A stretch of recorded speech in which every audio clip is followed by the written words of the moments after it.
Can you hear me, students? Good morning. Yes, you can hear? Okay. So, good morning, everyone.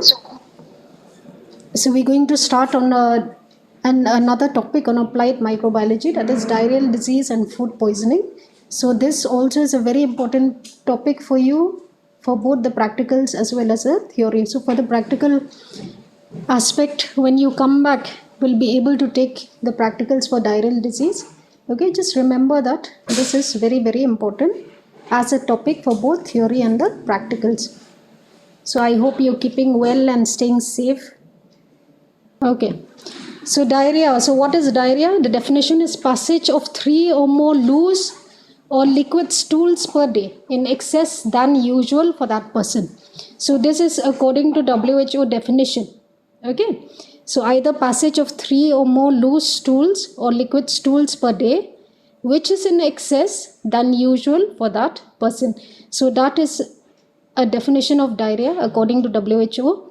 So you'll be asked many times, a student is asked what is the definition of diarrhea. Whereas dysentery, what do you mean by dysentery? Dysentery is diarrhea with blood and mucus, which is often associated with fever, abdominal pain, and tenesmus. So these are the definitions of diarrhea and dysentery. So dysentery, whereas in dysentery it's most frequently associated, it's a form of diarrhea with blood, but it has to have blood and mucus, and most often it's associated with abdominal pain, fever, and tenesmus.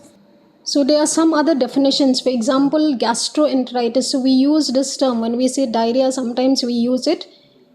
This term also we do use gastroenteritis. So gastroenteritis or infectious diarrhea is defined as an acute disease with diarrhea. It is a diarrhea. Okay, we can call a diarrhea as a gastroenteritis. It may be associated with vomiting and a variable degree of systemic illness. Okay, so when they're going to ask you regarding diarrhea, you see just say the passage of stools, but gastroenteritis, it's infectious diarrhea. So it's actually an infection which is defined as an acute disease with diarrhea associated with or without vomiting and a variable degree of systemic illness. So food poisoning, there's also a term food poisoning, okay, which can manifest as diarrhea.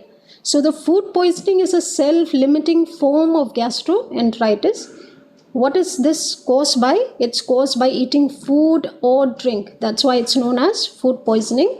And this food or drink has been contaminated with microorganisms or their toxins. So these definitions are very, very important for you. One is diarrhea, dysentery, gastroenteritis, and food poisoning. So regarding the epidemiology, it occurs, diarrheal disease can occur sporadically or as epidemics. Okay, for example of epidemics, it can occur during a Vibrio cholera epidemic. Okay, it has been known to cause an epidemic.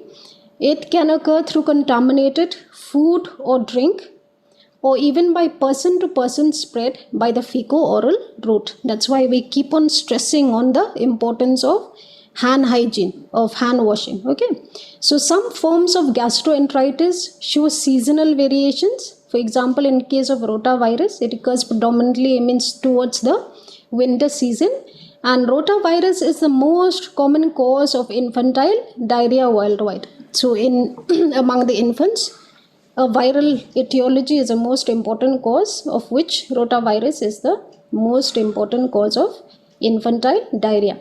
And in children, 1.4 million children, they die annually as a result of diarrheal disease.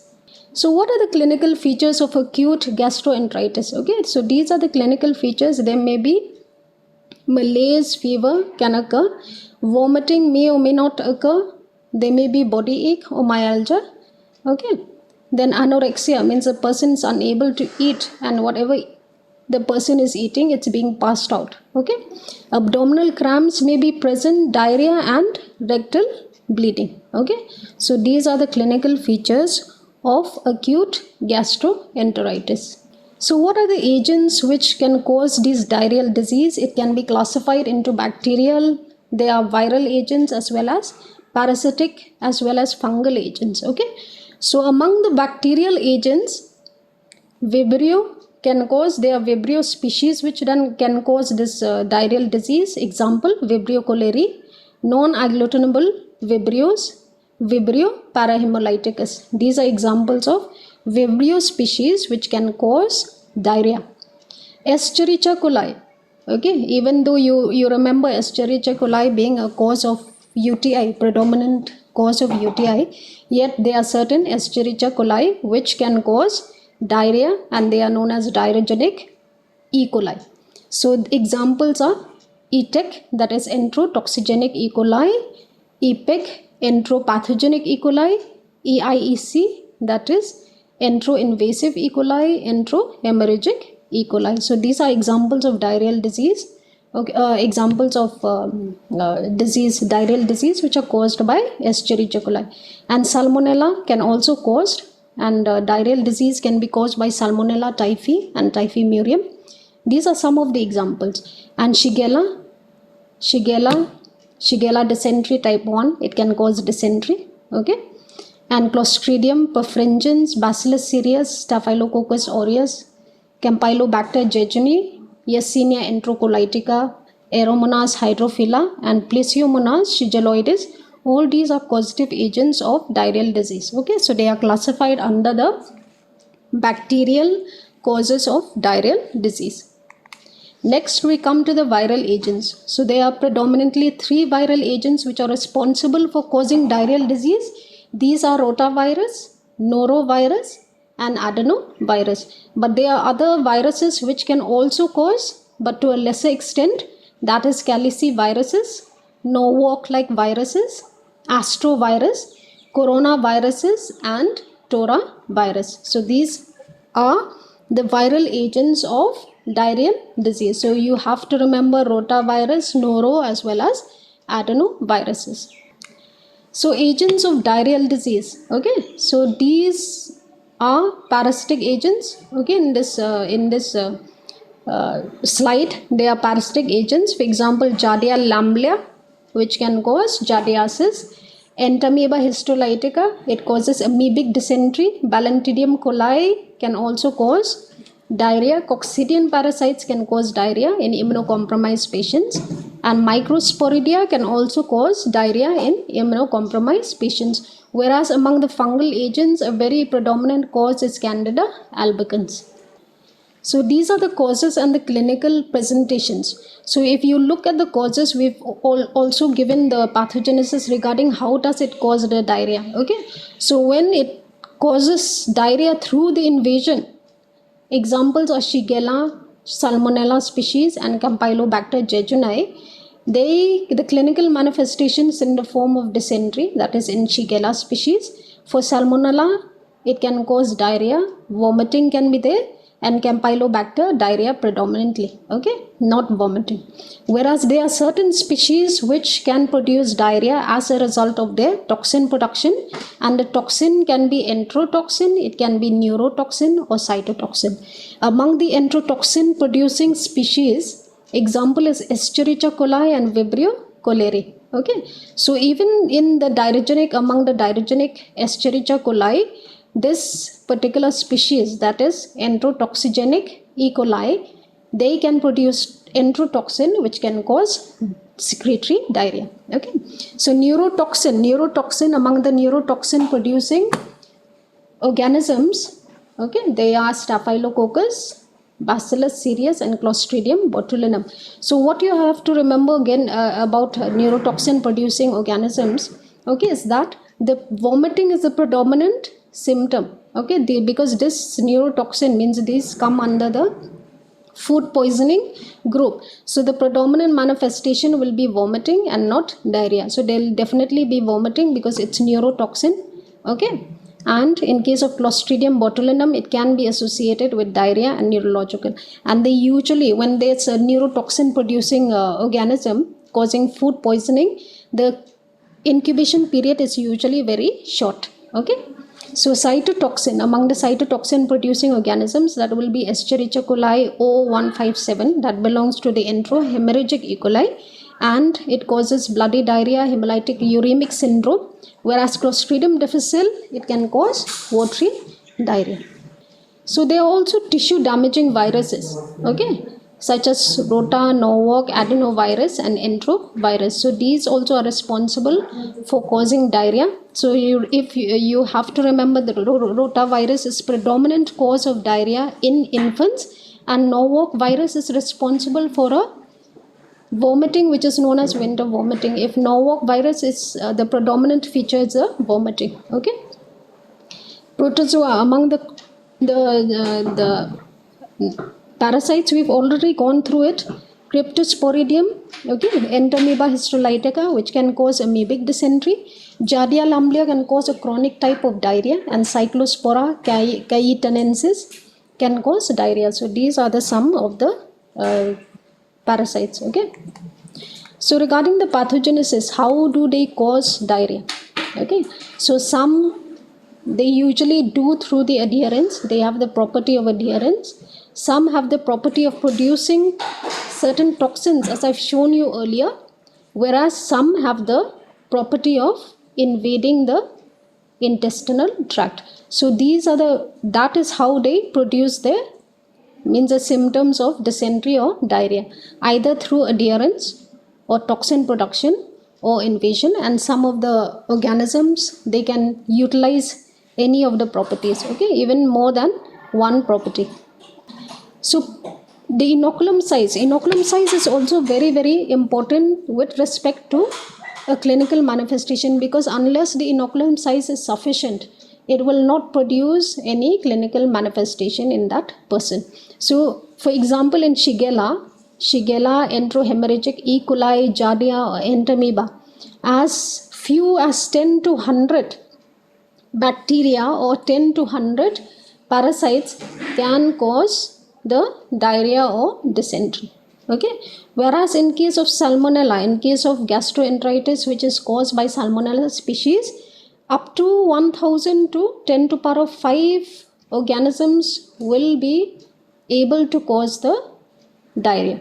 And in the Vibrio species, up to 10 to the power of 5 to 10 to power of 8 organisms have to be ingested for it to cause diarrhea. So inoculum size is very very important. So for such species as Shigella, enterohemorrhagic, E. coli, Giardia, or Entamoeba histolytica, they need a very less inoculum size. Only 10 to 100 microorganisms can actually lead to gastroenteritis. So coming to adherence, which is one of the common one of the main ones in by which they establish the infection, by which the organisms can establish the infection. What do you mean by adherence? Here they adhere and compete with the normal gut flora. There's many microorganisms which are present in the gut, which are usually protective to the individual. But in this case, they compete with the normal gut flora and colonize the mucosa. Okay, they also specific cell surface proteins act as virulence determinants. So there are certain proteins by which these organisms can adhere to these proteins and this can result in the pathogenesis of diarrheal disease. Okay, so example of the organisms which establish the infection through adherence, these are Vibrio cholerae, enterotoxigenic E. coli, enteropathogenic E. coli, enterohemorrhagic E. coli, and certain parasites such as Cryptosporidium and Cyclospora, as well as the viruses, rotavirus and norovirus. So there are certain organisms which can produce toxins, which I've shown you earlier. So they can produce 3 types of toxins: enterotoxin, cytotoxin, and neurotoxin. And there are certain toxins which act by more than one mechanism. For example, this Shigella dysentery type 1 toxin, which is produced by Shigella dysentery. They are both enterotoxic as well as they have cytotoxic activities. So enterotoxin, it causes watery diarrhea by directly acting on the secretory mechanisms. So for example, cholera toxin which is produced by Vibrio parahemolyticus, enterotoxigenic E. coli, enteroaggregative E. coli, enterohemorrhagic E. coli, Clostridium difficile. They produce a certain type of toxin, means they produce even toxin B, but this toxin A, it acts as an enterotoxin. And certain species of Aeromonas can produce enterotoxin, and Campylobacter jejuni can also produce enterotoxin. So if you look an example of cholera toxin, when we were doing cholera, you must have gone through it. So cholera toxin, it consists, if you look at the upper part, it consists of two units, that is A and B. B, it's binding, so it helps the toxin to bind to the GM1, that is a ganglioside receptor, okay, on the enterocytes, on the enterocytes. So what does it do after binding? It allows the active part, that is the A subunit, to enter into the intestinal mucosa, okay. So once it enters, okay, this one will act on the GC receptor, so that it upregulates this adenylate cyclase activity, okay. So when it upregulates adenylate cyclase activity, there will be lots of cyclic AMP production, and this cyclic AMP production is responsible for the diarrhea, okay. For example, there's lots of sodium chloride which will be inside the intestinal lumen, which as a result of this, to maintain the osmolality, the water has to go into the intestinal lumen. As a result, there will be diarrhea, okay. So this cholera toxin, this is an example. You can give an example of if they ask you examples of certain toxins which can produce diarrhea, it's very well explained in the cholera toxin. So cytotoxins means they destroy the mucosal cells, means they act on the cells and destroy the mucosal cells, and this is usually, as a result of this destruction, it's usually associated with inflammatory diarrhea. For example, Shigella dysentery type 1, enterohemorrhagic E. coli, Clostridium difficile, that is toxin B. So it's usually, if you look at these the diarrhea or dysentery which are caused by these specific organisms, it's usually associated with some passage of blood, okay, because they actually destroy the mucosal cells which are present in the intestine, okay.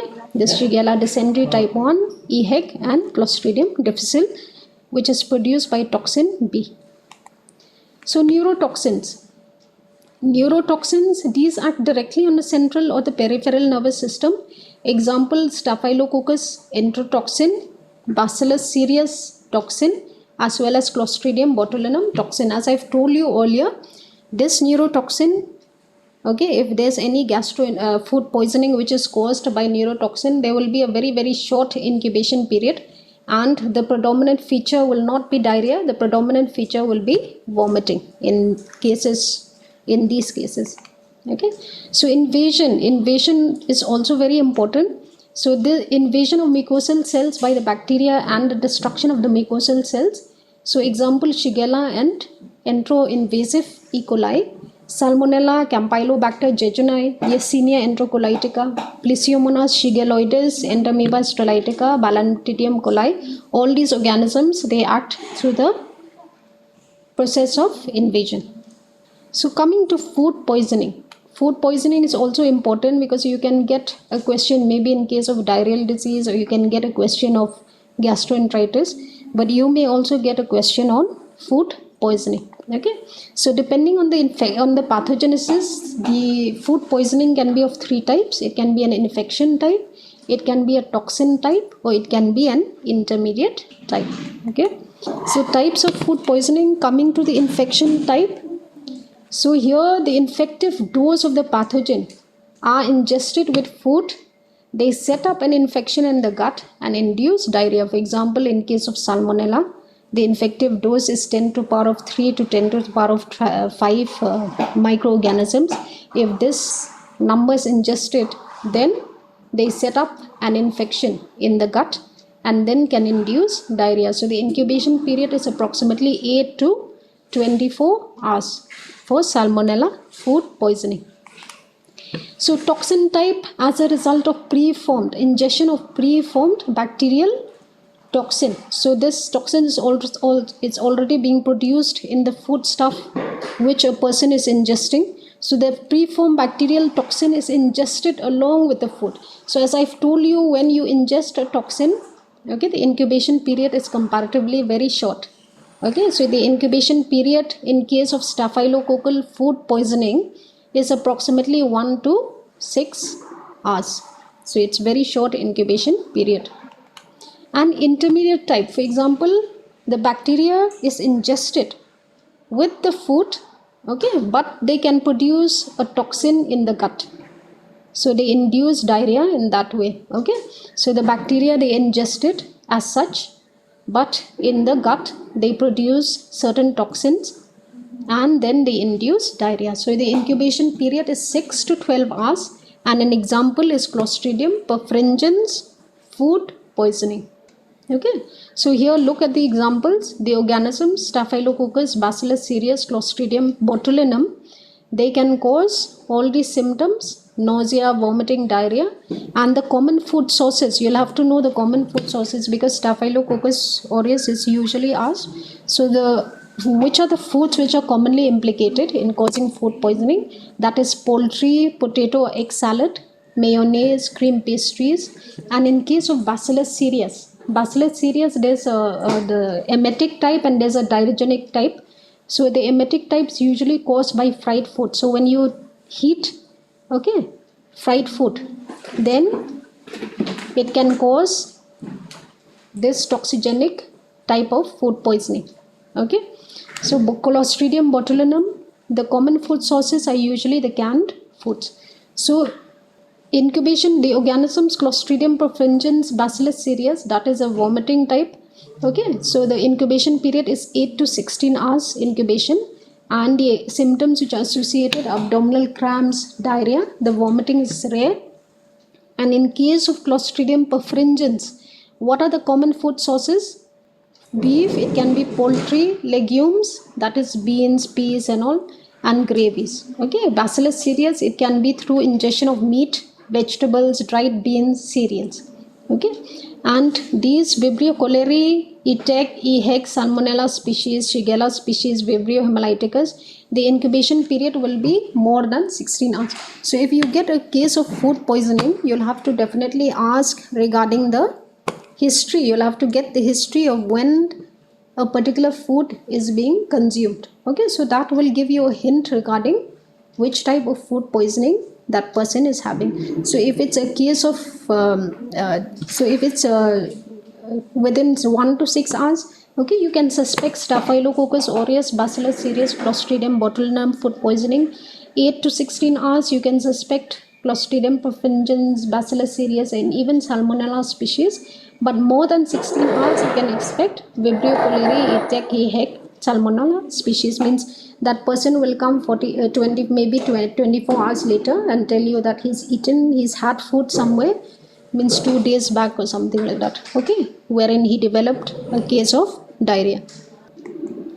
So laboratory diagnosis, the specimens are the feces, vomitus, food samples. Means food samples if there's an epidemic, okay, an outbreak of gastroenteritis. Okay, so food samples are collected to establish whether the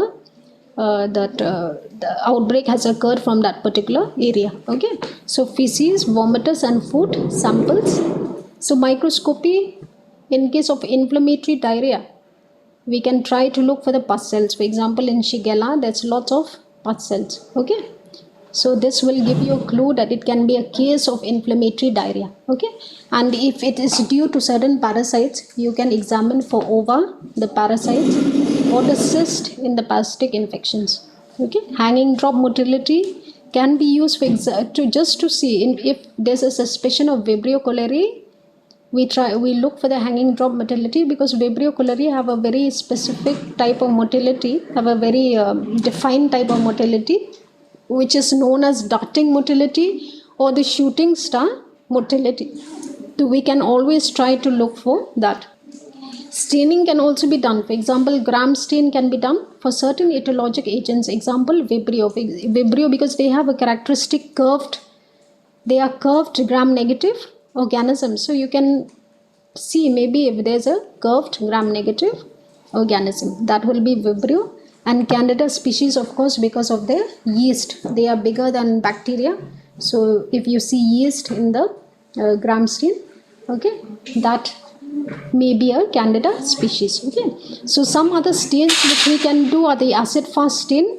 Acid fast stain for these parasites, for Cryptosporidium, Cyclospora, Isospora. These coccidian parasites are stained very well using the acid fast stain. So they can be demonstrated in an acid fast staining. Okay, electron microscopy can also be done. For example, astrovirus, they produce this type of picture, adenovirus, and you can see this rotavirus. So culture, in case of culture such as TCBS, okay, that is thioglycolate, okay, bile salt agar for Vibrio cholerae, okay, this I don't know if you've already seen the media, but we're going to show you once you come for your practicals. Okay, TCBS agar for Vibrio cholerae, because other organisms will not be able to grow in this particular agar. Okay, XLD, okay, or DCA agar for Shigella and Salmonella. So these can be done in culture. These will be demonstrated during your practicals. So antigen detection can also be done. Fluorescent antibody staining can be done for giardiasis, cryptosporidiosis, okay, E. coli, O157H7. So these fluorescent antibody stain can be done for these type of organisms. Enzyme immunoassays or latex agglutination tests can be done for E. coli O157H7. Shiga toxins of enterohemorrhagic E. coli, rotavirus, antigens of Cryptosporidium and Giardia. So these can be done, okay, for these latex. Of course, latex agglutination test for these type of organisms, they are comparatively more expensive. Okay, so they usually have these latex agglutination tests. Actually, they have the they have the capacity to test maybe 3 organisms or 2 organisms. Okay, for example, agents of Cryptosporidium it can test, or Giardia. Okay, so these are comparatively expensive, but it can be done. Molecular techniques can be done, for example, for rotavirus, adenovirus, etc., and PCR assays for detection of specific genes. So coming to this, how do you, because question is usually asked, okay, if you talk about toxin producing organisms, the next question will be how do you detect the toxin? Okay, so detection of toxins can be done through ligated rabbit ileal loop for enterotoxin, means a rabbit ileal loop is usually inoculated with that particular sample. Okay, so if it becomes if it balloons out, okay, then it may be due to the presence of an enterotoxin. Or you can inoculate into Chinese hamster ovary cell assay. This is a tissue culture assay for enterotoxin. Y1 adrenal cell assay, this is also another assay for enterotoxin, or it can be detected using ELISA methods. Okay, ELISA methods, latex agglutination method, immunodiffusion method can be used for detection of toxin, or even a molecular method for detection of genes coding for the enterotoxin. Okay, so these are the different methods for toxin production. So when you get a case of Vibrio, when you get maybe in your practicals you get Vibrio cholerae, you will definitely be asked regarding toxin production, because Vibrio cholerae, it produces the cholera toxin. Okay, so they'll be asking you how do you detect this cholera toxin, what is the mechanism of action of the toxin, so the toxin which I've shown you earlier. Okay, so these are the things which you'll read in this chapter. So that is all regarding this topic. So most of the practical means, if I've given you most of the, so these agents actually when you get in your practical will definitely give you a bacterial agent. So some of them will be demonstrated during your practicals, okay, like Vibrio cholerae, Escherichia coli we will not demonstrate because we'll give it for UTI. Salmonella we may be able to demonstrate the Salmonella and the Shigella. Okay, that will be during your practical when you all come back, because it will be difficult to show you right now. Okay, so if you have any queries, kindly ask. So is it okay? So thank you very much. Thank you, ma'am. So you stay safe and keep yourself healthy. Okay, thank you so much.